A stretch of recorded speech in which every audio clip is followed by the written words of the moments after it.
Alguma vez você já pensou como seus pensamentos e palavras podem influenciar fisicamente o ambiente ao seu redor? Eu estava lendo esses dias sobre um pesquisador e cientista japonês chamado Masaru Emoto. Ele quis provar o poder da mente humana e fez alguns experimentos curiosos. Um dos que mais está dando o que falar é o experimento do arroz. Você já deve ter visto isso em algum lugar. Ele colocou 3 porções de arroz cozidos em frascos de vidro separados. Em um deles o cientista escreveu e fez as pessoas dizerem thank you, ou seja, obrigado. Eu te amo. No outro ele falou, eu te odeio, seu idiota. E no terceiro ele deixou totalmente ignorado, não falando nada. Deixou esses 3 potes lá por 30 dias. E esses foram os resultados. Um outro experimento muito interessante que ele fez foi o que ele batizou de a mensagem da água, no qual ele submeteu moléculas de água a diferentes sentimentos humanos, pensamentos e até mesmo a músicas. Para você ter uma ideia, a água que foi exposta à Sinfonia número 40 de Mozart ficou desse jeito aqui. A água que foi exposta a uma música heavy metal mais forte ficou dessa maneira. E a água que foi exposta à expressão você me noja ficou assim. Tem uma também que foi a exposição dela à palavra obrigado, olha só. Existem vários outros exemplos muito interessantes, mas por aqui eu já posso concluir algo muito curioso. Será que realmente a palavra tem poder? E se ela tem poder, como isso impacta a minha e a sua vida? É sobre isso que a gente vai falar hoje. Sim, gente, isso é muito real. As nossas palavras têm muito poder. Elas podem construir ou destruir a nossa vida e a vida das pessoas que estão ao nosso redor. A gente pode criar uma atmosfera alegre ou uma atmosfera destruidora por meio das nossas palavras. Até certo ponto, então, as nossas palavras elas podem criar a realidade, porque elas podem influenciar o que acontece ao nosso redor. Só que por mais poderosas que sejam nossas palavras, elas não podem criar a matéria.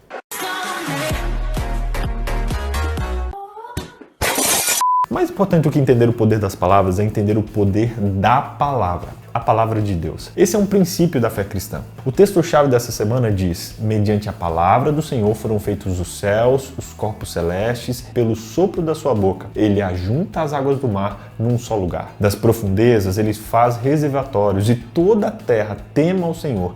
Tremam diante dele todos os habitantes do mundo, pois ele falou e tudo se fez. Ele ordenou e tudo surgiu. Uau! Vocês entendem a profundidade do que a gente leu agora aqui? No relato da criação de Gênesis 1, nós podemos ver a onipotência de Deus em plena exibição. Em uma narração muito bem estruturada, cada elemento é trazido à existência com a frase Deus disse. Nenhuma ação adicional é realizada para produzir a criação, somente a palavra produz tudo o que é dito.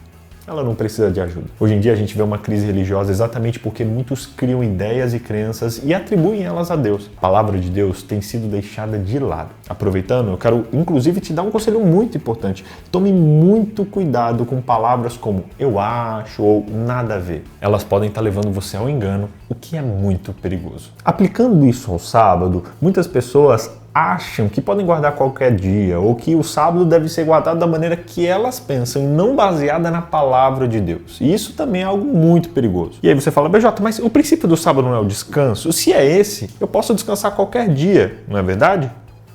Não é bem assim.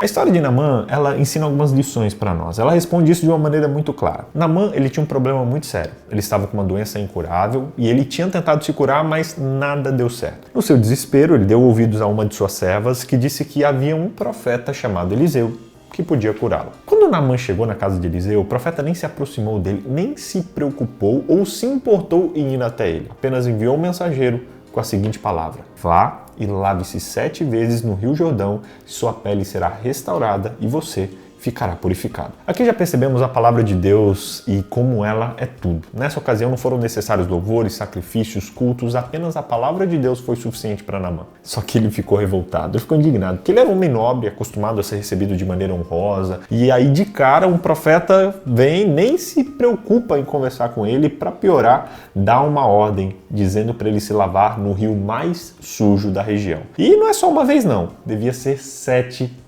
vezes. Naamã ficou louco, mas aceitou a proposta. Depois de mergulhar 4 vezes, a lepra continuava. 5 vezes, a lepra estava lá. 6, nenhuma mudança. A lição para Naamã mostrou que quando Deus diz, a gente precisa obedecer. Deus falou, mergulhe-se 7 vezes. 6 não serve. 4 não serve. Ponto final. A palavra de Deus precisa ser obedecida. Não existe eu acho, não existe acho que tá bom. Não, se Deus falou 7, o princípio é se mergulhar. Então vamos me mergulhar quantas vezes falar? Não. A palavra de Deus é clara e proporciona bênçãos para aqueles que lhes dão ouvido e lhe obedecem. Havia uma cura aguardando Naamã, mas ele só poderia receber essa cura caso se rendesse totalmente à palavra clara de Deus. Atender exatamente ao que Deus diz é importante se quisermos colher os benefícios de estar em harmonia com Ele. Agora, como eu trato, como lidar com pessoas que têm opiniões diferentes das minhas, ou até mesmo opiniões diferentes da palavra de Deus? Eles não estão rejeitando a Deus? Como é que eu tenho que lidar com eles?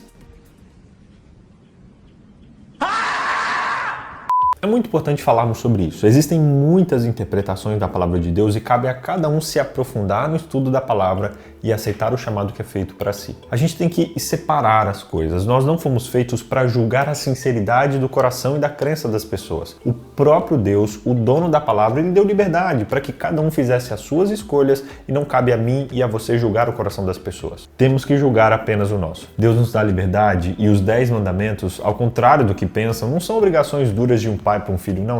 Até se você parar para pensar, todos os 10 mandamentos deveriam ser coisas corriqueiras, coisas simples em nossa vida, coisas meio que automáticas, no sentido de fazer parte de nós. Não matar, não roubar, não mentir, respeitar os pais, honrar a Deus, todas são ordens, são detalhes que fazem parte de nós, de uma existência saudável, de uma convivência na civilização normal. Embora a palavra de Deus tenha em si mesmo o poder de criar a realidade que ela descreve, o Senhor deu à humanidade a liberdade de escolha para decidir se aceitamos ou rejeitamos a sua realidade. Por isso que o que nós chamamos de 10 mandamentos significa mais precisamente 10 palavras, traduzindo o termo hebraico. A gente traduz 10 palavras no imperativo, mas em hebraico elas se parecem mais como promessas. Ou seja, na ideia original, os 10 mandamentos não são apenas ordens punitivas, mas são promessas de Deus, consequências de quem já tem um relacionamento com Ele. É como se fosse Deus dizendo: eu prometo que você não terá outros deuses diante de mim. Eu prometo que você não vai fazer para si imagem de escultura e por aí vai. Eles se enquadram mais até como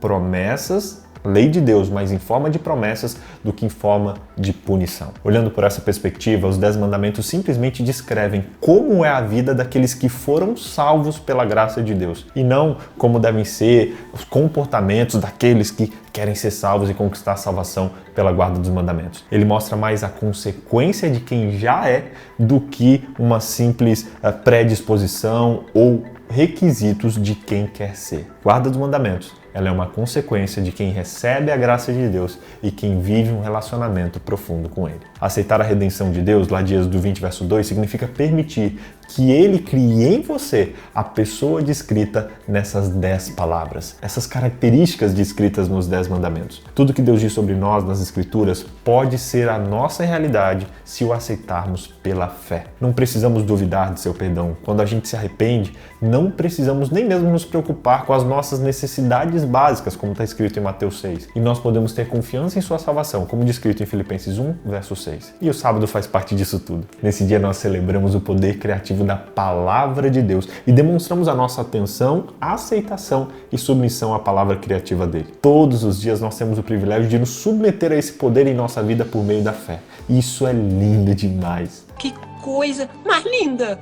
À medida que o 6º dia da criação se aproximava do fim, Deus falou mais uma vez e Ele colocou no 7º dia a qualidade que Ele possui dentro de si mesmo. Deus abençoou o 7º dia e o declarou santo, pois foi o dia em que Ele descansou de toda a sua obra de criação. Sem a santificação de Deus, o 7º dia seria como qualquer outro dia da semana. O que torna o sábado santo é que Deus declarou assim. Ele é sagrado porque a palavra de Deus assim o disse. Assim como o sábado, a humanidade recebeu o caráter santo de Deus porque Ele nos fez segundo a sua imagem e semelhança. Quando a humanidade perdeu sua posição após a queda e a imagem de Deus foi manchada, Cristo assumiu a tarefa de restaurar a imagem de Deus na humanidade. É para isso que Ele veio, para revelar uma imagem clara de Deus. Ao contemplarmos a sua beleza, a beleza da sua santidade, nós somos transformados à sua imagem e semelhança. Assim como Ele é santo, aquele que os chamou, sejam santos vocês também em tudo que fizerem, porque está escrito: sejam santos, porque eu sou santo.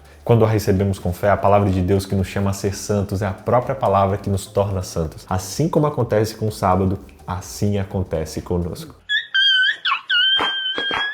Resumindo, primeiro, a palavra de Deus tem muito poder. Segundo, a palavra de Deus deve ser obedecida. Terceiro, a palavra de Deus nos ajuda na santificação. E quarto, a palavra de Deus nos conduz à salvação. Que Deus te abençoe, que Ele te ajude a viver centrado nessa palavra, não apenas no que eu acho, no que eu penso, no que eu quero, mas no que a palavra de Deus diz. E que no dia de sábado você celebre e o guarde, não porque faz sentido, ou não apenas porque alguém falou, mas porque Deus ordenou, porque Deus santificou e porque Deus deseja que nós vivamos em obediência. Que a palavra de Deus que restaurou Naamã possa restaurar sua vida hoje e possa te ajudar a desfrutar da bênção desse dia especial. Você quer receber a palavra de Deus no seu coração? Você quer valorizar mais a palavra de Deus, lendo mais sua Bíblia e obedecendo às ordens desse Deus que ama você? Feche seus olhos e faça essa oração comigo. Querido Deus, fortaleça essa pessoa que está assistindo esse vídeo, ajude a viver em sua vida os princípios dos 10 mandamentos, as promessas dos 10 mandamentos, que são resultados da salvação pela graça que a gente recebe. Queremos viver baseados na sua palavra, não no que eu penso, não no que eu acho, mas no que você diz, e pedimos capacidade, força e auxílio nessa tarefa. Guia a nossa vida, mostra-nos o caminho a seguir, somos inteiramente teus. É o que pedimos nesse dia, nesse momento, em nome de Jesus. Amém. Se você orou comigo, escreve amém aqui nos comentários e não se esquece, hein? Clica aqui na descrição para fazer um dos nossos estudos complementares, para entender por que guardamos o sábado, com textos bíblicos e com explicação muito clara para você que ainda não entende isso, ou que talvez nasceu na igreja e nunca parou para pensar nisso, e também como guardar o sábado com dicas práticas, inclusive com um modelo ali, com uma ideia de pôr do sol que eu gravei aqui na minha casa com a minha família para poder ensinar você e sua família a fazer um pôr do sol também. Clica aqui embaixo e desfrute desse aprofundamento. Até semana que vem. No Gênesis 1, a gente pode ver a onipotência de Deus em plena exibição. Nada deu certo. No seu desespero, ele deu ouvidos a uma das suas servas que dizem que a viu. Depois de mergulhar nas águas do Jordão 4 vezes, temos que jogar o nosso. E Deus nos dá liberdade. E